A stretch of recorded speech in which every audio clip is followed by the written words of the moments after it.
Let's start off with, who are you? I am Dustin Demers. All right, Dustin, yeah, whatever. That's your actual name. What is one tip that you would give someone who has depression?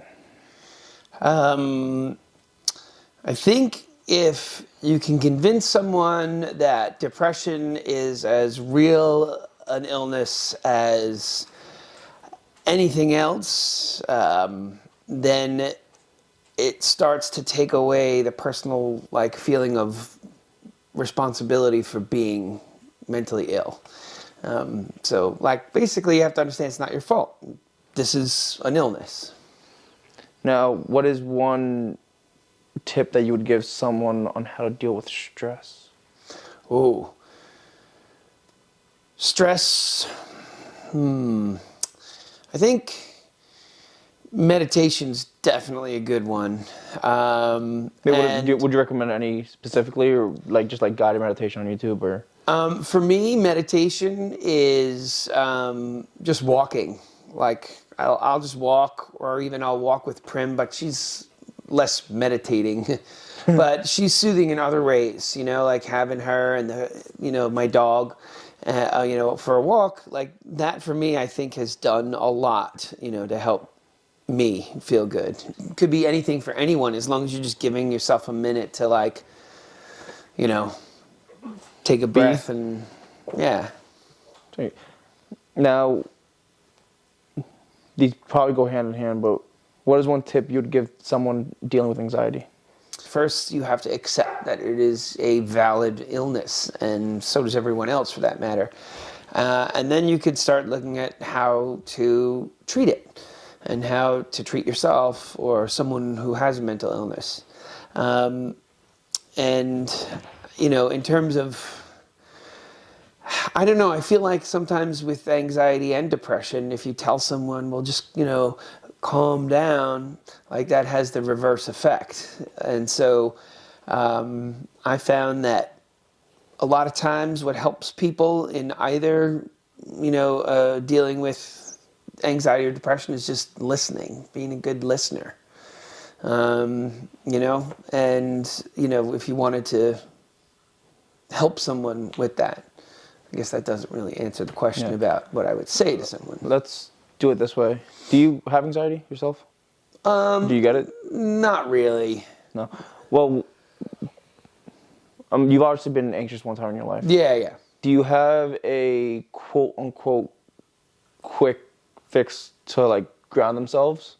People who get anxiety attacks? I go back to a book I read in college that my friend gave to me, and one of the mantras in that book is that fear is the mind killer. And it is because so much of what you're going through in either depression or anxiety, they're different kinds of fears. Fears of, of things happening to you with anxiety.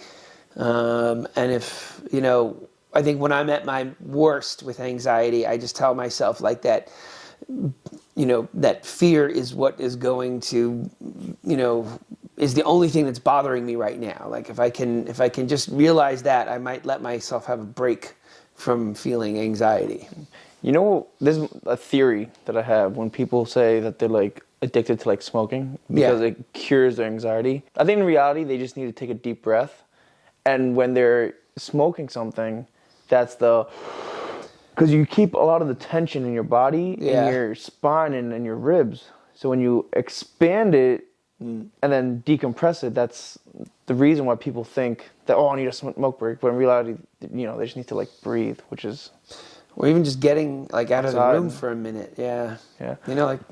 Sometimes that's what you got to do. You just got to escape, walk away. You can't force yourself through certain things. So you just, you hit the pause button, walk away. Yeah. What's also messed up? It's in corporate setting. It's appropriate for someone to take 10 smoke breaks a day, but it's inappropriate for someone who doesn't smoke to step away from their desk for 10 minutes and go outside. Yeah, I know, and that was I've heard that before, where people are really bent out of shape because they're not smokers, and they don't get those extra breaks that like- smokers do. It's messed up. Like even if, like, let's say it's 5-10 minutes each time. That you're taking 5 smoke breaks a day. That's 50 minutes. Yeah. And it's like, it's messed up. But like that person deserves, just because they're not, addicted Right. to something doesn't mean Yeah. that they can't. It's messed up. How do you deal with adversity? I feel like with any problem or challenge, there's a solution, even if I haven't thought of it or heard of it yet. And knowing that there's a way to get to something, it's just going to take, hours of thinking or working on it or practicing it or whatever it is. It's the harder you work, the luckier you get. And I think that in a way, with dealing with adversity, the more you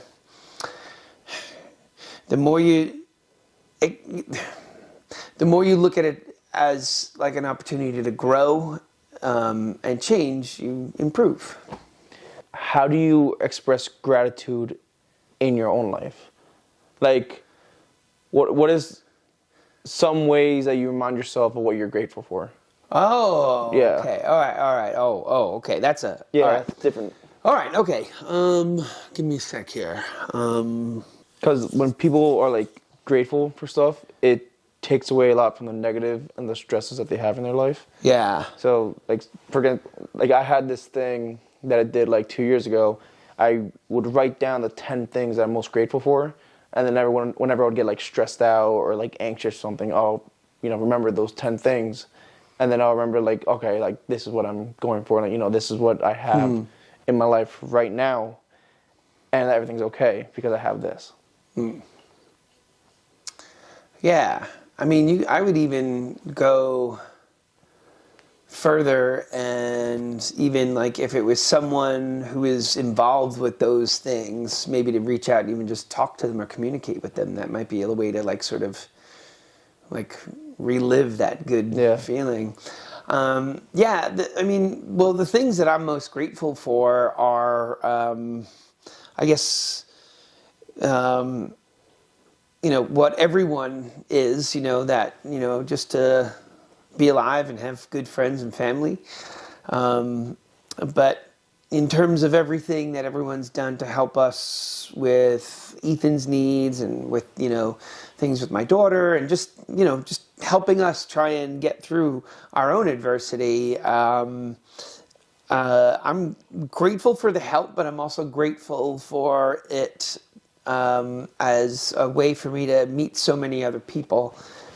And then get involved in the things that are important to them.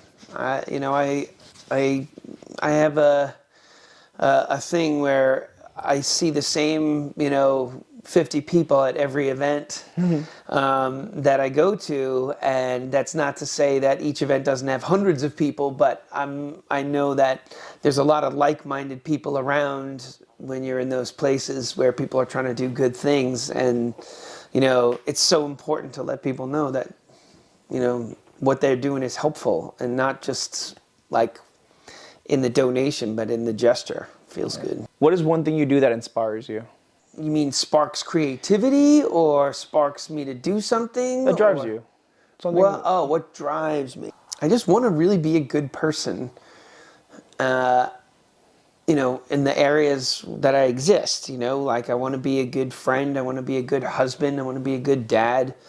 And I know I'm not great in all the different roles that I am, but, it's important for me to feel like this is all worth it, by feeling good about the things that, I do. And when I'm not good, try better, try harder. So I guess what drives me is, just wanting to do the right thing. Yeah, I like that. Do you have a quote that gets you through your hardest days? Yes. Failure is the best teacher. I like that. Yeah, it's not mine. But I have it, or at least I had it on the wall in my classroom for a while, because if you're afraid to fail, then how can you learn? I think my quote would be, what was it? Oh, it was my 6th grade quote, like senior quote, whatever. Oh, yeah. It was fall fall down 1,000 times, get up 1,001. Yeah. Yeah. Yeah. It's 6th grade. Yeah. That's crazy. That's the same message. Yeah. Yeah. That's crazy. What is one tip you would give to someone getting bullied? Yeah, bullying, what a mess. You have to stand up for yourself. And I know that's hard, but even standing up a little bit is enough to let people know that you're not an easy target. And I hate to be on that side of things. I really wish everyone would just be able to learn to be nicer. But the reality is there isn't a world like that. So people have to stand up for themselves. Now, when standing up for yourself isn't doing the trick, you have to get help. What if it's someone like Ethan who can't physically Right. stand up for themselves? Right. So what I told my kids when they were in elementary school, where I really didn't expect brawling to break out, was, someone's teasing you or bothering you or trying to, touch you on the playground or whatever, you just say, knock it off in the biggest, loudest voice you can so everyone around can see you shouting at another person. And that is enough sometimes to embarrass a bully, as well as let them know that you're not going to just quietly take what they're dishing out. At elementary school and hopefully even in, middle school is, when a kid is shouting that loud enough, an adult is nearby to intervene.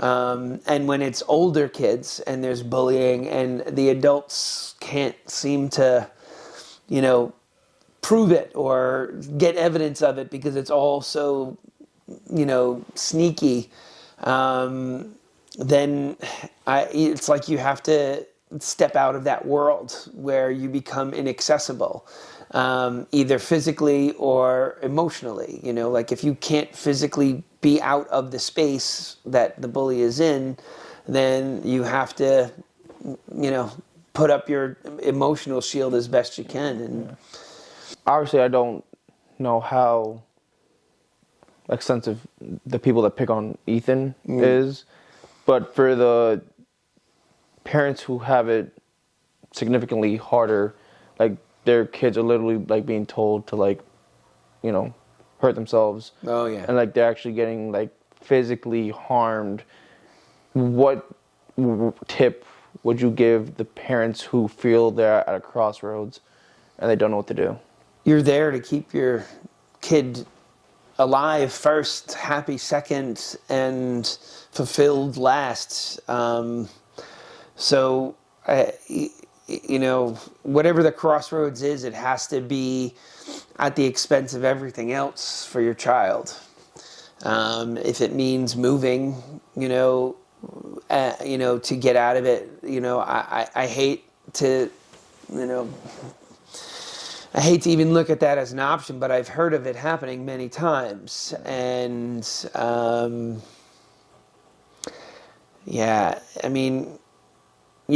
you have to be able to have a conversation all the time with your kid if they're being bullied, because if they get pushed too far, they need to know that they've got a release valve with their mom or dad or another person in their life, where they can vent it out to and maybe even get real help. Now, there's a lot of people who have mental health, problems. Yes. Such as depression, stress, OCD, whatever, the whole 9 yards. Yeah. And they're super hesitant on therapy. What is something you think you could say to help them take that step to help themselves? That therapy should be something that every single human being does. Having a moment to have a frank conversation with another human being. So normal, in fact, that it would be weird to not have it. Now I know that's fantasy land. That's not going to happen. Yeah, there's a lot of people that are like scared of it. Yeah. Well, the thing with therapy is you say as much or as little as you want. And if you don't have a good relationship with that therapist, you fire them and you find another. You are the boss when it comes to a therapist. So try it. And if you don't like them, give them the axe. You have the power to do that. Now, how long before, like, obviously, there's a lot of people in this world that are like, oh, no, I can't quit, and they feel like they're quitting on the therapist. How long of a quote-unquote trial time would you give someone who's trying to help you with your mental health? I don't know. I know some people who therapy is going to be part of their life forever. Do you think it should be? Sure. I don't think there's anything wrong with it if there is. I mean, therapy is supposed to be working towards an end goal, but maybe therapy doesn't have to be as expensive and as with a professional for the next 20 years. Maybe it's something else. Maybe it's like what we were talking about with meditation, or fishing, or playing tennis, Like or a hobby. Yeah, like so many other ways where you can constructively express yourself as you would in like a therapeutic session. Oh, that's interesting. Yeah, I never realized when people say, "Oh, this is therapeutic." That's probably what therapy feels like. Hopefully, right? How do you cope with negative thoughts? I just try to remember how hard it is to get out of that hole of negative thinking. Where, if something pops in there, I just say, nope, I'm going to put that path away for today and not let it eat me up. So that's usually... Now, that's obviously a lot easier said than done. Is there a certain trick that you have to be able to do that? Or a quote or a movie scene that drives you to, kind of like push it aside? Not really. I mean, the closest thing would be to maybe like zone out to Minecraft or like some game, Turn off the mind? Yeah, to just turn off my brain in that way. But yeah, I felt like, even in the past, few months, like if something really negative I felt going to consume me, I was getting very down about something with, Ethan or Jolie or anything with us. And I was like, wait, just enough for a minute. And I felt it empowering to be able to like have that control and really just kick it out. Now, obviously, you have been through a very hard time with finding out Ethan's diagnosis of Duchenne muscular dystrophy. What is something you would tell a parent who just recently got the hard news of their child having an illness having an illness like that? Well, it sucks. But there's such a big community out there of other families, of just other people who want to help, who can get them going on like the best path to the most positive treatment. And in terms of how to deal with the emotional side of it, the phrase "new normal" has been something we've come to live by here, in that it's not the normal we grew up expecting, but it's just a different kind of normal for us now, and it's just as good. How would a parent go about finding a community of around whatever hardship that they're facing with their child? How did you guys find your people? Yeah, so for us, we found a bunch of organizations that were dedicated to this. And, we explored all of them. We found one that was really good and sort of local. So it helped connect us with other families who also signed up. And then even through Facebook, I think 2/3 of the people I'm friends with on Facebook are just strictly through DMD and that community. What was the question again? How would you go around finding the community? Oh, all right. Yeah.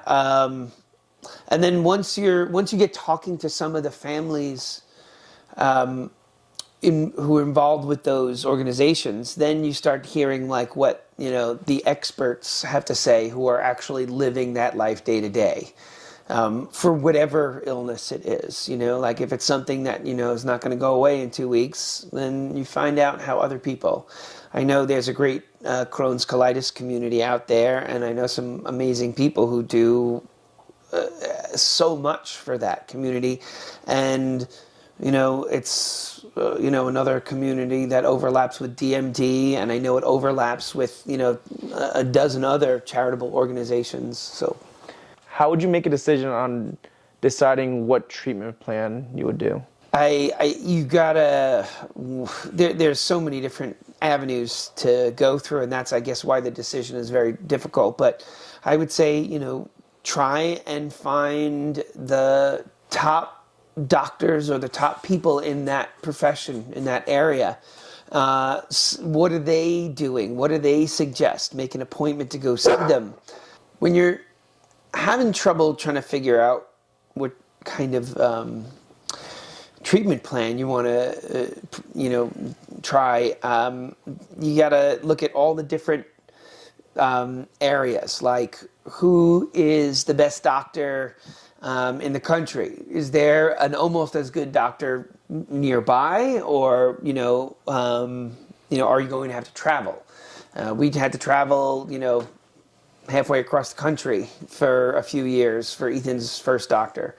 Then you want to talk to other people in the community with the illness and see what they have to say. That's the most helpful thing that we found.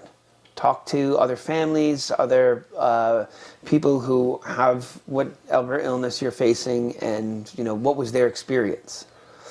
To the high schooler or the kid in elementary school that feel totally alone and like at the end of the road, what is something you would tell them?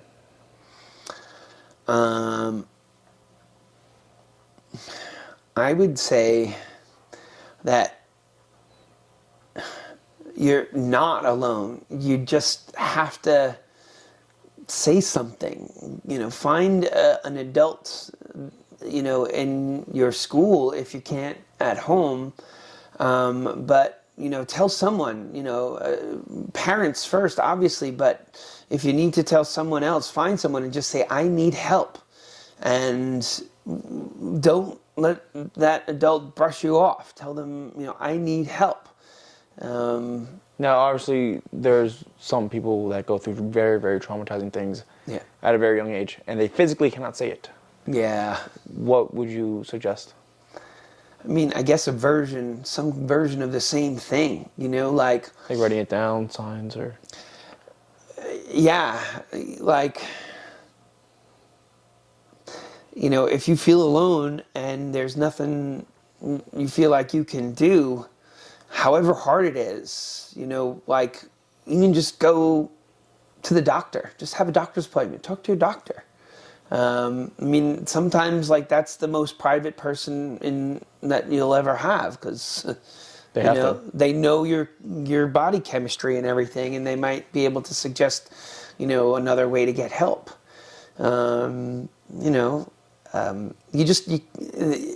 Communication is key, even in any way, shape, or form.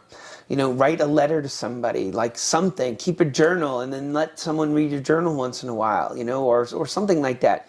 If yeah. It's hard. It's hard. The only other thing I could think of is, if someone does ask you, "Is everything okay?" That's when you got to open your mouth. If you're afraid to go ask for help, at least accept help when someone's offering.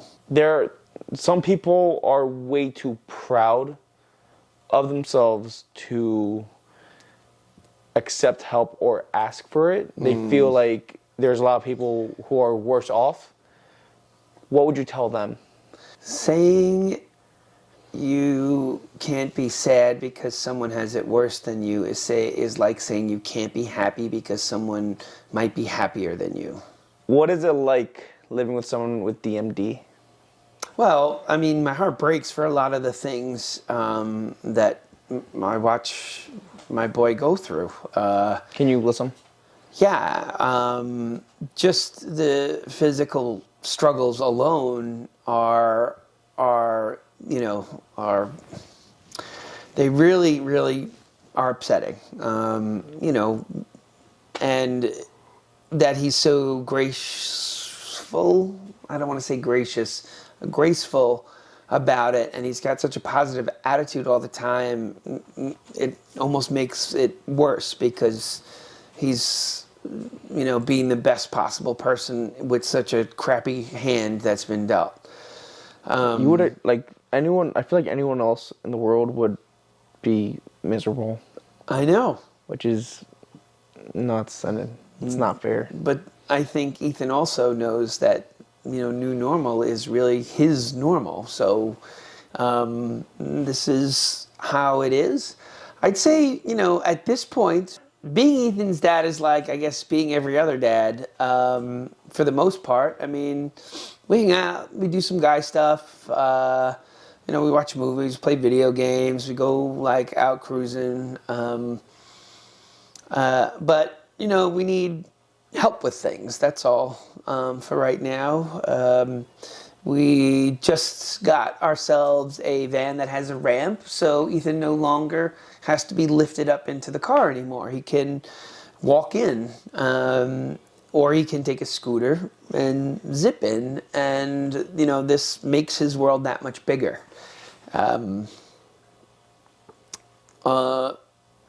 There's a lot of medications, doctor's visits. There's a lot of anxiety about, falls and injuries because, walking is tricky these days. So that is, I think, where my anxiety lives, probably. But I'm managing it, and he's very responsible, so that is also... plus? Yeah, a plus. It definitely helps keep me chill. If you can say something to someone in this world right now, what would it be? I love you, Betsy.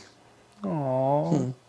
That was so cute. All right, guys, remember, you're important, you're beautiful, you're worth it, and you do matter. I will see you next time. Peace out. Cool.